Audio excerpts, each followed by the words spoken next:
Thirdly, Honourable Speaker, this is a government that was elected recently on the promise of making life better for Kenyans.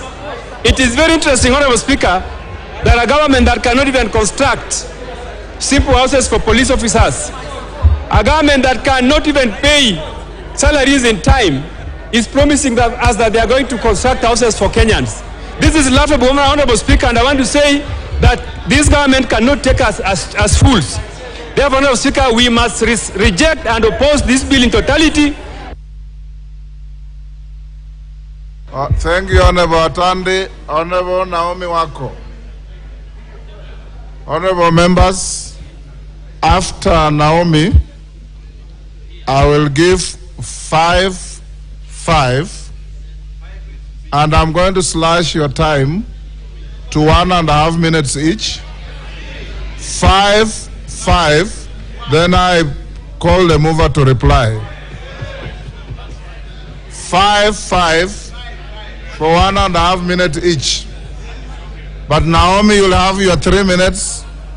After that, 1.5.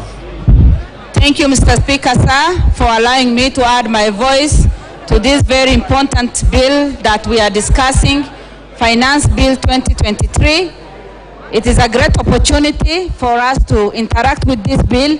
And Mr. Speaker, I must say from the onset that I support the bill fully because it has more benefits for the Kenyans than the challenges that it poses. And Mr. Speaker, sir, Kenyans have suffered for so long, for many years. The challenges that the Azimio team is talking about has been there for the last many years. And the bill that is on the table today is the solution to our problems. Mr. Speaker, we must be a self-reliant government, a self-supporting government, and this bill is the only thing or the only bill that can make the difference in the situation that we are in today. And I know very well that all the members of parliament want development in their own constituencies and in their own counties, but it is unfortunate today we are fighting the bill that has all the solutions ready for us. And Mr. Speaker, when you look at the manufacturing center, it contributes to 40% of the employment and the GDP in Kenya. The committee has in its deliberation offered a number of reprieve to support the sector and in particular to local companies. And through that, we will be able to employ many youths who are unemployed, we'll be able to create jobs, we'll be able to support families that have suffered for many years. Again, Mr. Speaker, under climate change, the global warming has a serious effect on the entire world. But in this bill, we are providing solutions that will have some positive impact on the entire nation. And because of all that, we also see very well that education is one of the major beneficiaries. Mr. Speaker, where there is no vision, Mr. Speaker, we perish because of lack of visionary leaders. This bill provides us with all the solution, and in order for us to overcome our current challenges, we must support, and let us not be emotional, let us support. And to our team, Kenya Kwanza, let us be trustworthy, let us take care of the resources that God gives us, and be good stewards. To whom much is given, much is expected. Very well. Order, members, let's limit the movement to the Speaker's desk. Next, let's have Honorable Martin Owino. Ndewa is in the House. Proceed.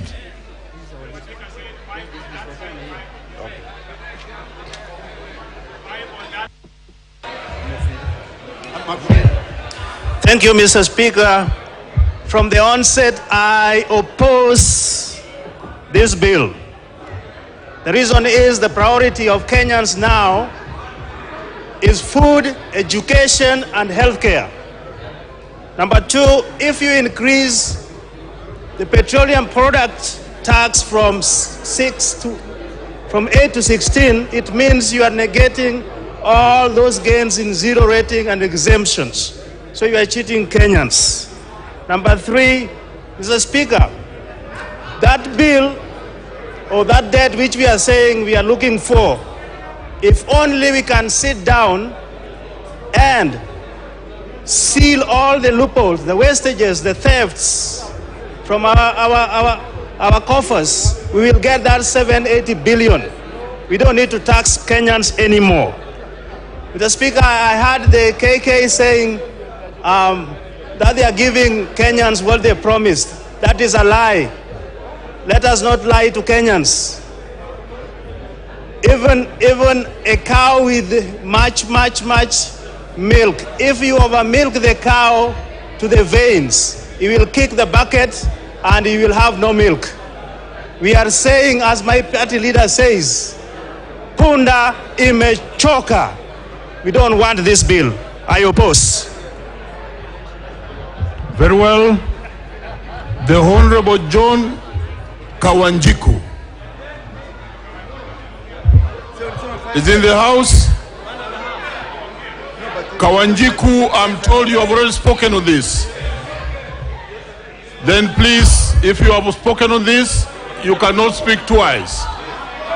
If you haven't, proceed. Thank you, Honorable Speaker. I think I've been here the whole day waiting for this moment. But I want to stand on this floor of the House to support the finance bill, Mr. Speaker. We must be truthful to ourselves. We must tell the country the way the nation is. The issue of increasing in terms of debt, we cannot allow it to happen, Mr. Speaker. We must, in a way, be able to consolidate revenue, and so that we can be able to help our people in terms of posterity, in terms of the future, and probably from where we are coming from, Mr. Speaker. Some of the issues are raised by the finance bill, and we are supporting, Mr. Speaker, because as a country, we must start thinking towards in the future, Mr. Speaker. We must make sure that we have enough houses, even on the issue of the house levy that the opposition are really raising. We must tell ourselves the truth, Mr. Speaker, that without the housing, some of us, probably in the areas that we come from, we don't have much land, Mr. Speaker, whereby that everybody who comes around can be able to get around to build. We must consolidate these people, put them in an affordable housing, and give them at least,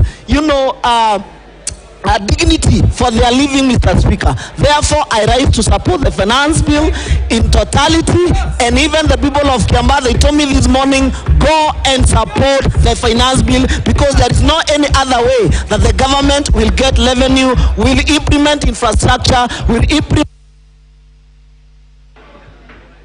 Thank you. You have had your bite. The Honorable Odege. Proceed, Odege. Thank you very much, Mr. Speaker. Okay. As a career trade unionist in this country, I was instructed by the workers in the public service to come here and oppose this bill. In trade union and in our labor practice, for you to deduct the money of a worker, it must be negotiated. So this one, which is going to be deducted directly, workers in this country have said no. As Nyatika MP, who is coming from the border with Tanzania, my own constituents feed on the goods from Tanzania because goods from Kenya are more expensive. So now, if you are increasing tax, this is very clear that Kenyans who are bordering neighboring countries will be doing their shopping in neighboring countries as opposed to Kenya. Yesterday, when I visited the supermarket, I found sugar from Uganda being sold in Kenya because Kenyans are not able to produce sugar themselves. My last one, which I want to say here, we cannot pay tax which we are not seeing dividend. If you want increased tax, tell us what you are going to do. When you go to Uganda, you go to Tanzania, education is free, medication is free. When you come to Kenya, we are paying. Then why do we pay tax when we are not seeing the returns? On behalf of workers and the people in Nyatike.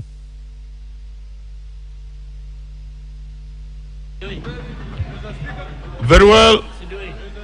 The Honorable Wanjiku Muhia.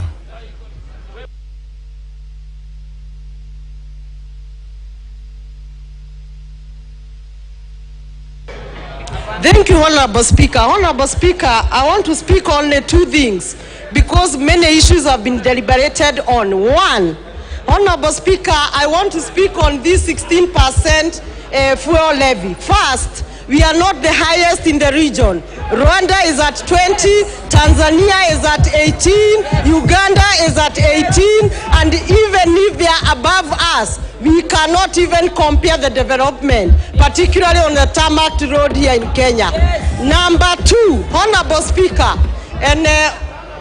Speaker, number two, through this tax, we are going to collect 300 billion.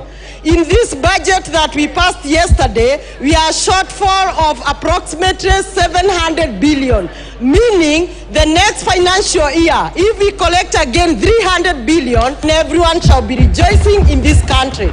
Finally, Honorable Speaker, the country must correct its taxes because from a regional level, we must obey the obligation of remittance to international obligations. We must also include the regional contributions that we do.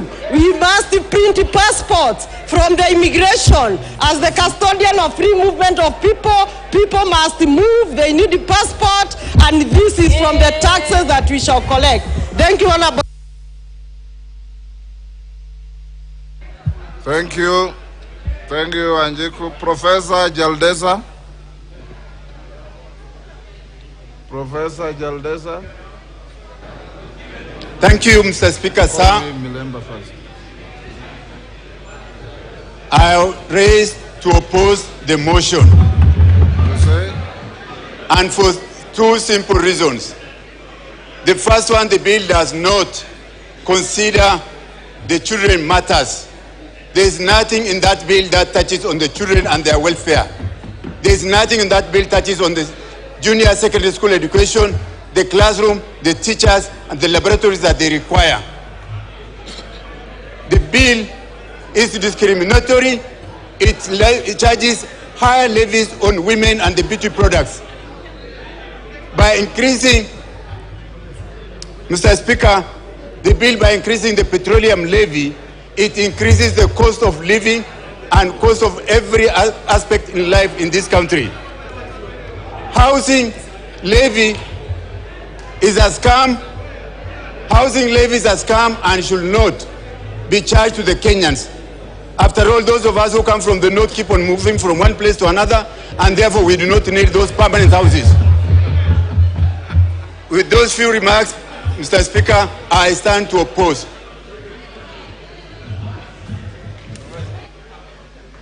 Mr. Melly.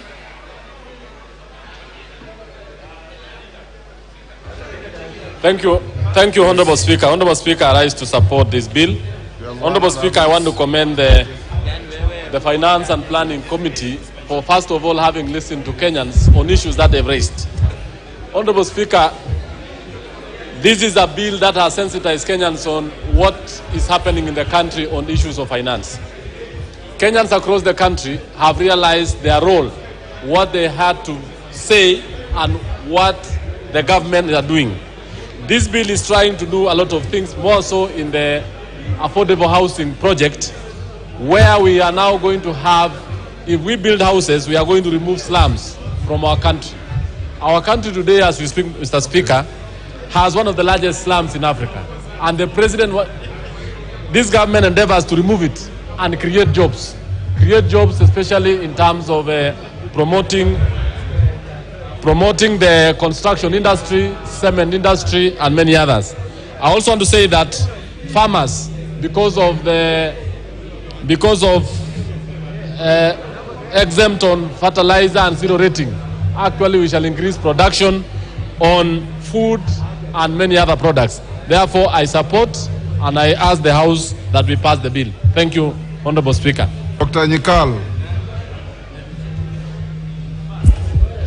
Thank you, Mr. Speaker, for at long last giving me this opportunity. Mr. Speaker, everybody has said here that this is the bill that has attracted the most attention. Mr. Speaker, the reason is simple. Kenyans are suffering and they cannot take any more load. It is not because of public participation. And this bill is completely heartless. It does not consider the suffering of the people.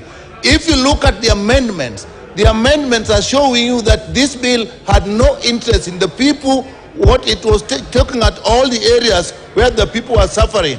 And Mr. Speaker, everybody is talking here of debts. I've not heard anybody from that side talking about debt adjustment, restructuring of debt. You cannot just continue that you will get money from people to pay the debt. Debt can be restructured. Therefore, Mr. Speaker, I oppose this bill.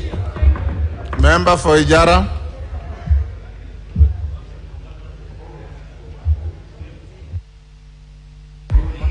Thank you very much, Bwana Speaker, for giving me this opportunity to support the bill. I support the bill. I support the finance bill. As you well know that this, I say, is a game changer, because when our deputy president said that when we came into the government, they only found 93 million people, they are saying he's lying. But because they wanted the government, our government, to fall down, we decided as a government, as a Kenya Kwanza government, to come up with a finance bill to sort out the mess they have created. The other issue why I'm supporting the finance bill is because if you see Ijara constituency, we have a project called LabSet.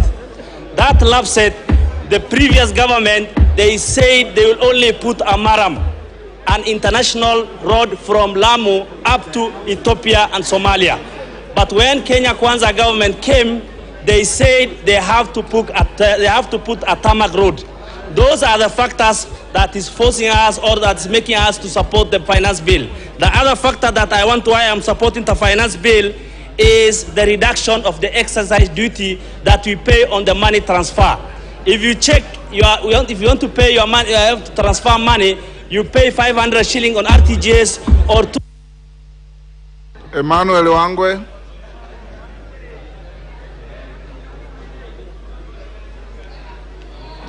Thank you, Honorable Speaker. That is the last on this side. Honorable Speaker, I rise to oppose this finance bill, Honorable Speaker, on two grounds, Honorable Speaker. The issue of petroleum. I wish, Honorable Speaker, to be very clear that, Honorable Speaker, the petroleum cost, as it's shifting from 8 to 16, that will not only be the difference. Okay. But my concern, Honorable Speaker, Okay. is the issue that the current government has taken on G2G in terms of importation of petroleum products, Honorable Speaker. Honorable Speaker, as Speaker said that the VAT across East Africa varies from 18, 20 to 16%, which they are proposing. But Honorable Speaker, what they are not mentioning is the issue of the premium on petroleum product. Honorable Speaker, as we see today, premium product on G2G contract is going for diesel at 118 in Kenya, petrol at 98. What's happening in the neighboring countries, Honorable Speaker? Tanzania is importing at 40 on diesel and 65 on premium. Honorable Speaker, if we get it right in terms of financial discipline, definitely the prices of fuel will come down rather than raising in terms of VAT, and the government will be able to collect enough. Therefore, Honorable Speaker, I oppose. Thank you. The last on this side, Robert Bukose.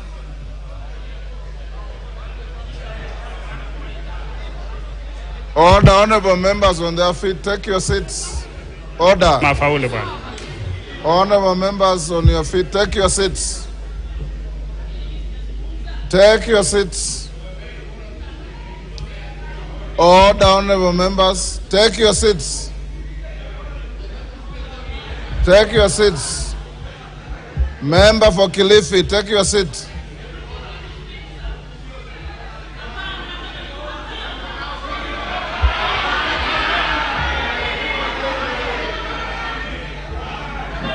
Order, order. Order.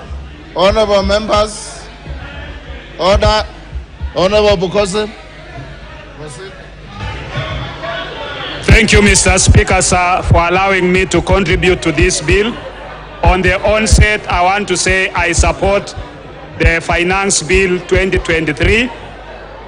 And Honorable Speaker, when you look at the issue on the Finance Bill, especially on the medical side, we have exemption of vaccines, we have exemptions on medicaments, that is pharmaceutical drugs, and this is going to boost local manufacturing. Honorable Speaker, local manufacturing is going to make it possible for the cost of medicines to go down, for the cost of drugs to be affordable by people, and therefore the cost of health is going to be much reduced. Honorable Speaker, and this is going to assist our country to attain universal health care. And therefore, with those few remarks, Honorable Speaker, I support. Order. Order, honorable members. Order. Take your seats. Order, honorable members. Honorable Mjadala, take your seat. Order, honorable members. Take your seat. Honorable members, I told you that I was going to give 5 on my left, 5 on my right. Then I called the mover to reply. It is now time for me to invite the mover to reply.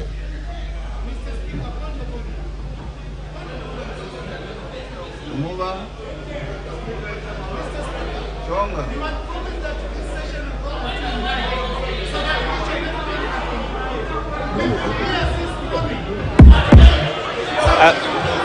Thank you, Honorable Speaker. But before, now that I have 15 minutes to reply, I would like to donate 1 minute to the Honorable Chapkonga, 1 minute to... Also, if you have minutes to donate, donate to Chonga as well. Go ahead. Okay. In that case, Honorable Speaker, I want to thank... Order. Honorable Member for Kilifi, you have constantly flouted the rules the whole afternoon, shouting and menacing the chair. I want to assure you that the chair can take action against you without any fear or favor. I'm not going to do that. You should feel embarrassed conducting yourself in the manner you are conducting yourself. Order. Order, honorable members. Order. I have even taken the extra caution of asking your minority leader to speak to you, that as a gracious lady, representing the great people of Kilifi, who are watching you on TV. Order. Who are watching you on TV. I don't think they are happy to see that what I'm seeing. But, honorable members, I want you to know this, that we are many. Not everybody can speak on every item on the floor. There are many members who have spoken, your leaders have spoken, others have spoken, and we did agree that we are going to have some closure at some point. So, Honorable Chair, you said you are donating a few slots. It's up to you. But you have time to reply now. Mjadala, take your seat. Thank you, Honorable Speaker. Listening Mjadala, to the take mood your seat. of the House, I just would like to highlight a few Honorable issues. Mjadala, take your seat. Go on, Chairman. I would like to correct a few misinformations, Honorable Speaker. Now, before I reply, Honorable Speaker, the taxation of chairman, Mr. Honorable Speaker. members, you have said many good things in this debate. We are getting to the end where you are going to vote. Express yourself.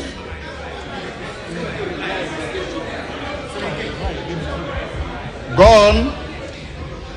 Yes, Honorable Speaker, I would like to take just 2 minutes to correct some of the misreporting that has happened on this bill. One of them has been the allegation that we propose for taxation of chairman, Honorable Speaker. We have businesses, we have individuals that have realized a loophole in our tax laws. So instead of registering a business as a business name or as a company, they are joining as individuals, registering a chama, and doing business as a chama, and therefore not getting into the tax net, Honorable Speaker. We've extensively talked about the things that the items that you've moved from tax exemption to zero rating, such as manufacture of fertilizer, manufacture of pesticides, manufacture of pharmaceuticals, manufacture of human vaccines, Honorable Speaker, assembly of parts of mobile phones, and all this, Honorable Speaker, are going to go a great way to incentivize our manufacturing, Honorable Speaker. Honorable Kimani. Honorable Junet, what's your point of order? Mr. Speaker, I want to seek your indulgence, Mr. Speaker. You know, when you are listening to the finance chairman responding, you need to see him physically, Mr. Speaker. But now we are blocked here. We can't see. It's like he's in another town. We are listening through radio or TV. Mr. Speaker, what are the sergeant at arms up to? Can we see the person who's talking to us? Sergeant at arms, allow Junet to have a bill in sight. Okay, continue. Yes, after listening to the members of the public through our public participation, I want to report we dropped the 20% requirement for deposit in our courts for litigation, Honorable Speaker. The digital content monetization has been reduced from 15% to 5%. The threshold for turnover tax has been reduced from the minimum threshold of 500,000 shillings, Honorable Speaker, and we have increased that to 1 million shillings. Honorable Dr. Gogo raised the concern about wigs, Honorable Speaker, and I'd like to tell this committee that we have deleted these items as accessible products, Honorable Speaker. The reason, Honorable Speaker, is that there are very many Kenyans who came to us and told us that they are victims of cancer. And after going through chemotherapy, they get to lose their hair. And they were telling us if you tax those wigs, Honorable Speaker, we are going to make it more expensive to them in addition to the cancer treatment that they have to seek, Honorable Speaker. And with those very few remarks, Honorable Speaker, I beg to reply.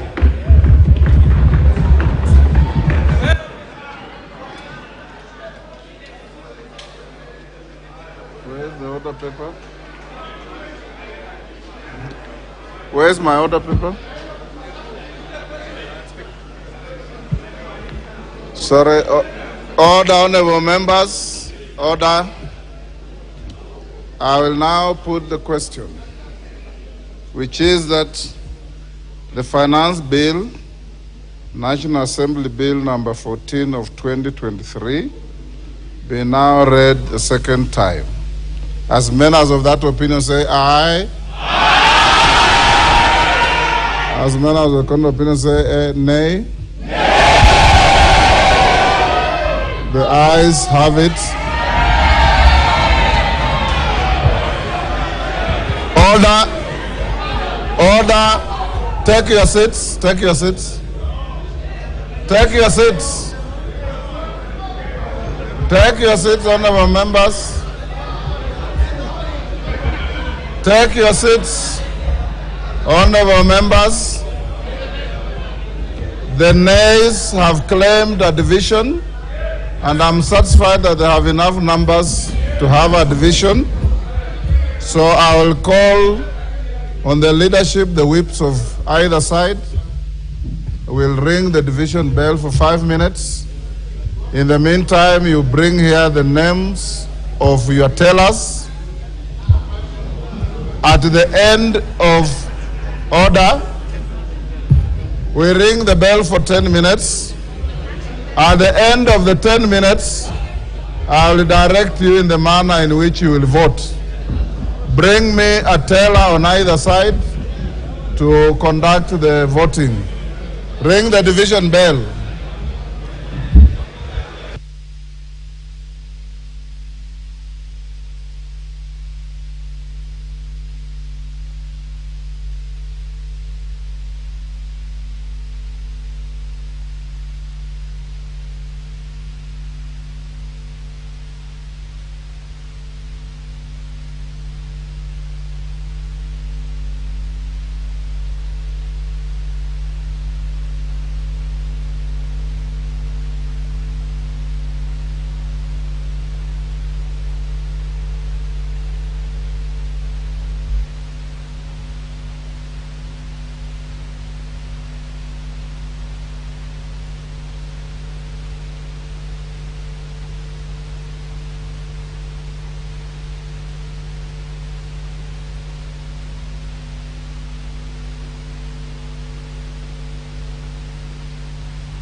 Jig cleans and kills 99.9% of illness-causing germs and COVID-19 in your home.